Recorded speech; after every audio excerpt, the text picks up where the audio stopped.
Wikispeed Lynnwood. Today is August 8th? 4th. Here's Will, and I'm Kyle, and we just worked on this car. This is part two. The first part, Max Cannell, our intern, had to actually take off. It was getting late for him, and he was talking about the jet propulsion, the jet engine that he was working on. Part two is actually our prime gauge cluster. Earlier today, I actually had this actually working, and I'll demo it right now as we turn on the ignition. 3, 2, 1, and as you can see, the gauge is lighting up, the tach lit up. I'll start the car, and you'll see the tach actually fluctuate.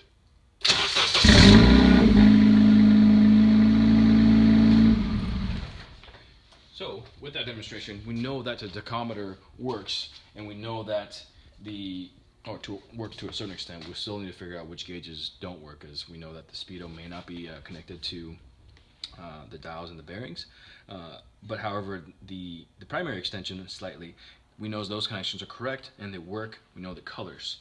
Now Kyle and I today, we went through a majority of the wires. We tested out the conductivity and make sure that they are the correct ones and the corresponding ones.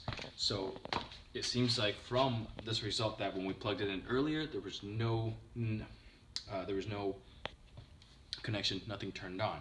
So first, our hypothesis is to check through the conductivity of all the wires, make sure that it is working. Second, if the conductivity does work, that means something else is going on, which leads us back to our original problem, which is when we put so much extension on such a smaller electricity going through these wires, because they're really, really tiny wires, but we put them into a larger, longer conduit, supposedly.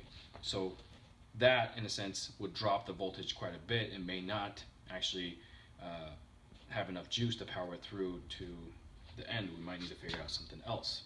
So we'll figure that out the next time. That'll be something in our backlog that we'll write down. And that is it for today. We actually got through, we made it work, we tested it, we tightened down and torqued the specs to 75 pounds on the rear lug nuts on both wheels, and car AA looks back in good condition and shape, and we'll tidy up a little bit. And this is also Kyle's day back from his visit, so welcome back, Kyle. We missed you. I know it's only been a little bit, as you said, but we do. We also instituted and tested out an earlier build party from 3:30 till 9:30, so it's actually a pretty long working session, about 6 hours to the public, but this way it'll help volunteers and anyone who can come during that time period. It's not just a smaller window. We figured we'd open up a little bit. Some of the designated people here, they'll either have class or family or dinner to get to, we understand, but some of us will actually come in and out, come back, and it's great actually to see different faces as well as new faces. So that was really awesome.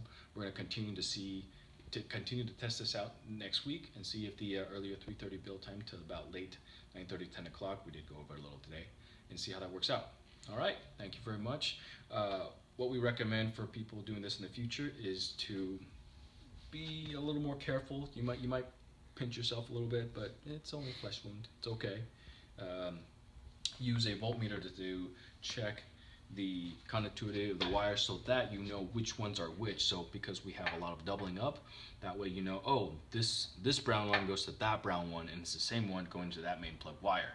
Otherwise, you're crisscrossing wires, and you have to be pulling back wires back and forth through the plug, and that can get very tedious, loss of time, and actually you might lose a few different wires, of which you have to keep swapping that out. That'll save you some time. That is it for my improvement. Kyle, do you have anything? No. That's about it. All right. Thank you very much. Have a good night. Yep.